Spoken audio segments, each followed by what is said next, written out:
여러분은 지금 말하고 있습니까? 단순히 소리를 내는 것이 아니라 하나님의 말씀을 선포하고 있습니까? 많은 신자들이 성경을 읽고 기도하고 예배당에 나오면서도 어딘가 답답함을 느낍니다. 삶이 바뀌지 않고 상황이 변하지 않으며 마음속에는 여전히 두려움이 자리를 잡고 있습니다. 그런데 저는 오늘 이 문제의 뿌리가 어디에 있는지를 함께 생각해 보고 싶습니다. 혹시 우리가 하나님의 말씀을 읽기만 하고 선포하지 않았던 것은 아닐까요? 선포는 단순한 기도의 방식이 아닙니다. 그것은 하나님이 이미 말씀하신 것을 우리의 입을 통해 이 세상에 발효시키는 행위입니다. 오늘 우리가 함께 나눌 이 이야기가 끝날 쯤 여러분의 신앙 안에서 무언가 조용하지만 단단한 것이 자리 잡히기를 바랍니다. 많은 분들이 선포라는 단어를 들으면 뭔가 크게 외치거나 특별한 영적 능력을 가진 사람만 할 수 있는 것이라고 생각합니다. 저도 한동안 그렇게 생각했었습니다. 선포는 목사님이 강단에서 하는 것이고 나 같은 평범한 신자는 그저 조용히 읽고 묵상하면 된다고 여겼습니다. 그런데 성경을 깊이 들여다보면서 그 생각이 서서히 변하기 시작했습니다. 하나님께서 말씀을 주신 대상은 특정한 계급의 사람이 아니라 그분의 말씀을 믿는 모든 사람이었습니다. 에베소서 6장 17절은 이렇게 말합니다. 구원의 투구와 성령의 검, 곧 하나님의 말씀을 가지라. 여기서 검은 들고 다니는 것이지 가방 속에 넣어두는 것이 아닙니다. 말씀은 사용될 때 비로소 검이 됩니다. 형제자매 여러분, 선포는 말씀을 사용하는 것입니다. 그렇다면 왜 우리는 선포를 두려워할까요? 이 질문을 오랫동안 붙들고 있었습니다. 그리고 천천히 한 가지 답에 이르렀습니다. 우리가 선포를 두려워하는 가장 큰 이유는 우리가 하나님의 말씀보다 우리 눈앞의 현실을 더 신뢰하기 때문입니다. 상황이 절망적으로 보일 때, 의사의 말이 더 크게 들릴 때, 통장 잔고가 바닥일 때 우리는 하나님의 말씀을 선포하는 것이 어딘가 공허하게 느껴진다고 생각합니다. 그러나 이것은 선포의 본질을 오해한 것입니다. 선포는 현실을 부정하는 것이 아닙니다. 선포는 현실보다 더 높은 차원의 진실을 이 현실 속으로 끌어들이는 행위입니다. 로마서 4장 17절을 보겠습니다. 아브라함의 하나님을 이렇게 소개합니다. 없는 것을 있는 것으로 부르시는 이시니라. 하나님은 선포하시는 분입니다. 그분은 빛이 없는 것에 빛이 있으라 말씀하셨고 실제로 빛이 생겼습니다. 이것이 선포의 원형입니다. 창세기 1장이 우리에게 보여주는 것은 하나님이 세상을 만드신 방법이 바로 말씀하심이었다는 것입니다. 그분은 손으로 빚으시기 전에 먼저 입을 여셨습니다. 그 말씀에 영이 함께 하셨고 그 두 가지가 합쳐질 때 세상이 창조되었습니다. 여러분, 이 사실이 얼마나 깊은 의미를 가지는지 생각해 보신 적 있습니까? 이사야 55장 10절과 11절은 이렇게 말합니다. 비와 눈이 하늘로부터 내려서 그리로 되돌아가지 아니하고 땅을 적셔서 소출이 나게 하며 싹이 나게 하여 파종하는 자에게는 종자를 주며 먹는 자에게는 양식을 줌과 같이 내 입에서 나가는 말도 이와 같이 헛되이 내게로 되돌아오지 아니하고 나의 기뻐하는 뜻을 이루며 내가 보낸 일의 형통함이니라. 이 구절을 천천히 읽으면 하나님의 말씀은 목적지 없이 흩어지는 것이 아니라는 사실을 알 수 있습니다. 비가 내리면 반드시 땅을 적시듯 하나님의 말씀은 반드시 열매를 맺습니다. 여기서 핵심은 내 입에서 나가는 말이라는 표현입니다. 말씀이 하나님의 입에서 나갔을 때 능력이 있었듯이 그 말씀이 우리의 입을 통해 믿음으로 선포될 때도 같은 능력이 작동한다는 것입니다. 이것은 어떤 마법적인 주문이 아닙니다. 이것은 하나님이 설계하신 언어의 질서입니다. 히브리서 11장 3절은 이렇게 말합니다. 믿음으로 모든 세계가 하나님의 말씀으로 지어진 줄을 우리가 아나니 보이는 것은 나타난 것으로 말미암아 된 것이 아니니라. 보이는 세계는 보이지 않는 것으로 만들어졌습니다. 그리고 그 보이지 않는 것을 이 세계로 가져오는 통로가 바로 믿음으로 선포하는 하나님의 말씀입니다. 이것이 선포의 영적 메커니즘입니다. 우리는 이 구조를 이해할 때 비로소 선포가 단순한 종교적 행위가 아니라 영적 세계의 법칙에 근거한 행동임을 알게 됩니다. 형제 자매 여러분, 많은 분들이 기도는 열심히 합니다. 그런데 선포는 하지 않습니다. 기도가 하나님께 아뢰는 것이라면 선포는 하나님의 말씀을 이 세상과 영적 세계를 향해 공포하는 것입니다. 두 가지 모두 필요합니다. 군인이 사령관에게 명령을 받는 것과 그 명령을 전장에서 실행하는 것은 모두 필요합니다. 기도가 명령을 받는 것이라면 선포는 그 명령을 집행하는 것입니다. 시편 149편 6절은 이렇게 말합니다. 그들의 입에는 하나님에 대한 찬양이 있고 그들의 손에는 두 날 가진 칼이 있도다. 찬양과 말씀, 이 두 가지를 동시에 가진 자가 진정한 영적 싸움꾼입니다. 여러분, 선포는 우리 자신의 생각을 외치는 것이 아닙니다. 선포는 하나님께서 이미 말씀하신 것을 우리가 입 밖으로 꺼내는 것입니다. 그래서 선포의 기초는 반드시 성경 말씀이어야 합니다. 여기서 한 가지 중요한 원리가 있습니다. 우리가 하나님의 말씀을 그대로 말할 때 우리는 단순히 글자를 읽는 것이 아니라 그 말씀의 권위를 이 현실 속으로 끌어들이는 것입니다. 잠언 18장 21절은 이렇게 말합니다. 죽고 사는 것이 혀의 힘에 달렸나니 혀를 쓰기 좋아하는 자는 혀의 열매를 먹으리라. 혀에 그만큼의 힘이 있다면 그 혀로 하나님의 말씀을 선포할 때 어떤 일이 일어날지를 생각해 보십시오. 저는 한때 이 구절이 과장처럼 느껴졌습니다. 말이 그렇게까지 강력할 수 있을까라고 의심했었습니다. 그런데 생각해보면 우리는 이미 말의 힘을 일상에서 경험하고 있습니다. 누군가 나에게 건넨 한마디가 하루를 살게도 하고 무너지게도 합니다.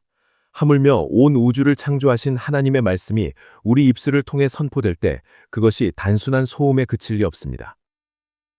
형제자매 여러분, 선포는 구체적일수록 좋습니다. 예를 들어 두려움이 밀려올 때는 이사야 41장 10절을 선포합니다. 두려워하지 말라, 내가 너와 함께함이라. 놀라지 말라, 나는 내 하나님이 됨이라. 내가 너를 굳세게 하리라. 참으로 너를 도와주리라. 참으로 나의 의로운 오른손으로 너를 붙들리라. 이것을 조용히 읽는 것과 믿음을 담아 입 밖으로 선포하는 것은 다릅니다. 선포할 때 우리는 그 말씀에 동의하는 것이고 그 동의가 우리의 내면과 영적 세계에 파장을 일으킵니다. 이것이 바로 선포의 힘입니다. 질병의 두려움 앞에서는 베드로전서 2장 24절을 선포할 수 있습니다. 친히 나무에 달려 그 몸으로 우리 죄를 담당하셨으니 이는 우리로 죄에 대하여 죽고 의에 대하여 살게 하려 하심이라. 그가 책찍에 맞음으로 너희는 나음을 얻었나니. 나음을 얻었나니 라는 말은 과거형입니다. 십자가에서 이미 이루어진 일입니다. 우리가 선포하는 것은 앞으로 일어날 일을 억지로 끌어오는 것이 아니라 이미 완성된 하나님의 사역을 우리 삶에 실제로 적용하는 것입니다. 이 차이를 이해하는 것이 선포를 올바르게 사용하는 첫걸음입니다. 선포는 개인의 삶에서 멈추지 않습니다. 성경은 우리가 나라와 민족을 위해서도 선포할 수 있다고 말합니다. 예레미야 1장 10절에서 하나님은 예레미야에게 이렇게 말씀하셨습니다. 보라, 내가 오늘 너를 여러 나라와 여러 왕국 위에 세워 네가 그것들을 뽑고 파괴하며 파멸하고 넘어뜨리며 건설하고 심게 하였느니라. 예레미야는 군인이 아니었습니다. 정치인도 아니었습니다. 그는 말씀을 선포하는 선지자였습니다. 그런데 하나님은 그를 나라들 위에 세웠습니다. 선포하는 자는 역사의 방관자가 아닙니다. 선포하는 자는 역사의 참여자입니다. 이 사실이 저에게는 매우 깊은 울림으로 다가왔습니다. 우리는 종종 세상 돌아가는 것을 보면서 무력감을 느낍니다. 나 하나가 무엇을 할 수 있겠느냐고 생각합니다. 그런데 성경은 다르게 말합니다. 한 사람이 믿음으로 선포하는 하나님의 말씀이 나라의 방향을 바꿀 수 있다고 말합니다. 역대하 20장 15절에서 여호사밧 왕이 거대한 적 앞에서 두려움에 떨 때 하나님은 이렇게 말씀하셨습니다. 이 전쟁은 너희에게 속한 것이 아니요 하나님께 속한 것이니라.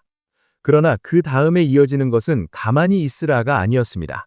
백성들은 찬양을 선포하며 앞으로 나아갔고 하나님은 적들을 친히 무너뜨리셨습니다. 선포는 하나님의 역사를 위한 우리의 참여 방식이었습니다. 형제자매 여러분, 지금 이 시대는 선포하는 사람이 필요합니다. 세상에는 수많은 부정적인 말들이 넘쳐납니다. 절망의 말, 분열의 말, 두려움의 말이 매 순간 선포되고 있습니다. 그 말들이 쌓이고 쌓여서 어떤 문화적, 영적 분위기를 형성합니다. 우리가 하나님의 말씀을 선포하지 않으면 그 자리를 다른 말들이 채웁니다. 이것은 영적 세계의 현실입니다. 다니엘 10장을 보면 다니엘이 기도를 시작하자마자 하늘에서 응답이 시작되었지만 영적 전쟁으로 인해 21일이 지나서야 응답이 도달했습니다. 선포는 그 영적 전쟁에서 우리가 사용할 수 있는 무기입니다. 하지만 어떤 분들은 이렇게 생각하실 수 있습니다. 선포를 열심히 했는데도 아무것도 달라지지 않았다라고요. 이것은 진지하게 받아야 할 질문입니다. 선포가 자판기처럼 즉각적인 결과를 보장하는 것은 아닙니다. 야고보서 5장 7절은 이렇게 말합니다. 그러므로 형제들아, 주께서 강림하시기까지 길이 참으라. 보라, 농부가 땅에서 나는 귀한 열매를 바라고 길이 참아 이른 비와 늦은 비를 기다리나니. 씨앗을 심은 다음 날 삽으로 땅을 파서 싹이 났는지 확인하는 농부는 없습니다. 선포도 마찬가지입니다. 믿음으로 심어진 말씀은 하나님의 때에 열매를 맺습니다. 또 한 가지 생각해 볼 것이 있습니다. 선포는 올바른 내용이어야 합니다. 우리의 소원이나 욕망을 선포하는 것이 아니라 하나님의 말씀을 선포하는 것입니다. 이 차이는 매우 중요합니다. 선포의 권위는 말하는 사람의 열정에서 나오는 것이 아니라 선포되는 말씀의 근원인 하나님께로부터 나옵니다. 그렇기 때문에 우리는 선포하기 전에 먼저 말씀을 깊이 알아야 합니다. 요한복음 15장 7절은 이렇게 말합니다. 너희가 내 안에 거하고 내 말이 너희 안에 거하면 무엇이든지 원하는 대로 구하라. 그리하면 이루리라. 내 말이 너희 안에 거할 때 비로소 선포는 제 힘을 발휘합니다. 여러분, 선포는 지식이 아니라 관계에서 나옵니다. 하나님의 말씀을 사랑하고 그 말씀과 함께 살아가는 사람의 입에서 나오는 선포는 단순한 암송과 다릅니다.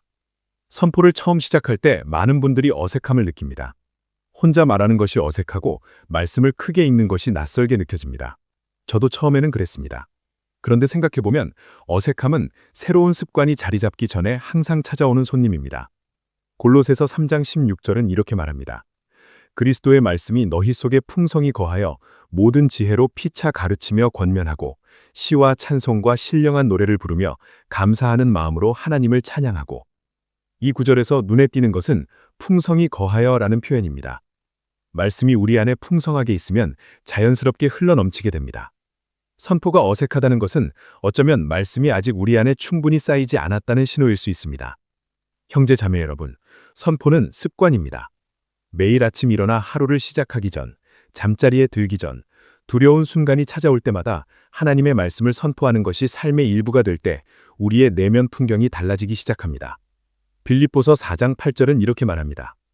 형제들아, 무엇이든지 참되며, 무엇이든지 경건하며, 무엇이든지 옳으며, 무엇이든지 정결하며, 무엇이든지 사랑받을 만하며, 무엇이든지 칭찬받을 만하며, 무슨 덕이 있든지, 무슨 기림이 있든지 이것들을 생각하라. 우리가 무엇을 생각하느냐가 우리를 형성합니다. 그리고 우리가 입으로 선포하는 것은 우리의 생각을 이끌어갑니다. 선포는 단순히 외부 상황을 바꾸는 것만이 아니라 우리 자신의 내면을 하나님의 말씀으로 채워가는 과정이기도 합니다. 선포는 고립된 개인의 행위가 아닙니다. 함께 할 때 그 힘이 배가 됩니다. 마태복음 18장 19절에서 예수님은 이렇게 말씀하셨습니다. 진실로 다시 너희에게 이르노니 너희 중에 두 사람이 땅에서 합심하여 무엇이든지 구하면 하늘에 계신 내 아버지께서 그들을 위하여 이루게 하시리라. 합심, 이 단어를 헬라어 원어로 보면 심포니아입니다. 오케스트라의 각 악기들이 서로 다른 소리를 내면서도 하나의 아름다운 음악을 만들어내듯 두 사람 이상이 합심하여 선포할 때 그것은 하나님 앞에서 심포니가 됩니다. 그래서 우리는 함께 선포하는 공동체가 필요합니다. 혼자 선포하는 것도 의미 있지만 가족이 함께, 소그룹이 함께, 교회가 함께 하나님의 말씀을 선포할 때 그 울림은 훨씬 깊고 넓어집니다. 이것이 공예배가 단순한 모임 이상의 의미를 가지는 이유 중 하나이기도 합니다. 우리는 함께 하나님의 말씀을 고백하고 선포하며 그것이 우리 공동체 전체의 새로운 영적 분위기를 만들어갑니다. 여러분, 선포는 혼자 하는 독백이 아니라 하나님과 함께 그리고 서로와 함께 하는 선언입니다. 지금까지 선포가 무엇인지 살펴보았습니다. 선포는 하나님의 말씀을 믿음을 담아 입 밖으로 꺼내는 행위입니다. 그것은 현실을 부정하는 것이 아니라 하나님의 현실을 이 세상 속으로 끌어들이는 것입니다. 선포는 자동 응답기가 아니라 씨앗을 심는 행위이며 하나님의 때에 반드시 열매를 맺습니다. 선포는 특별한 사람만이 하는 것이 아니라 하나님의 말씀을 믿는 모든 신자에게 주어진 권세이자 책임입니다. 디모데후서 1장 7절은 이렇게 말합니다. 하나님이 우리에게 주신 것은 두려워하는 마음이 아니요 오직 능력과 사랑과 절제하는 마음이니. 두려움은 하나님께로부터 온 것이 아닙니다. 그렇다면 그 두려움이 우리의 입을 막을 이유도 없습니다. 우리에게는 능력이 있습니다. 그 능력을 선포를 통해 사용하는 것이 오늘 우리가 함께 나눈 이야기의 핵심입니다. 형제 자매 여러분, 오늘 집에 돌아가시면 성경을 펴고 딱 한 구절만 선포해 보시기 바랍니다. 시편 23편 1절이어도 좋고 이사야 41장 10절이어도 좋습니다. 조용히 읽는 것과 입 밖으로 선포하는 것의 차이를 느껴보십시오. 그 차이가 오늘 우리가 나눈 이야기의 출발점이 될 것입니다. 선포는 어느 날 갑자기 완성되는 것이 아닙니다. 한 번, 또 한 번, 매일 쌓여가는 과정입니다. 그리고 그 과정 속에서 우리는 조금씩, 그러나 확실하게 변화됩니다. 말씀은 선포될 때 살아 움직입니다. 그리고 그 살아 움직이는 말씀이 우리의 삶을 통해 이 세상에 하나님의 역사를 만들어갑니다. 그것이 선포의 힘입니다. 오늘 영상이 도움이 되셨다면 댓글에 이 한 문장을 남겨주세요. 나는 오늘부터 선포합니다.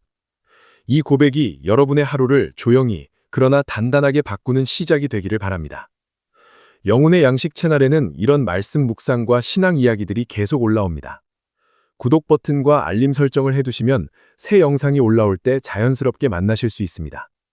좋아요와 공유도 이 이야기가 필요한 누군가에게 닿을 수 있도록 도와주시면 감사하겠습니다. 선포는 외침이 아니라 확신입니다. 그 확신이 여러분 안에 오늘부터 자라나기를 바랍니다.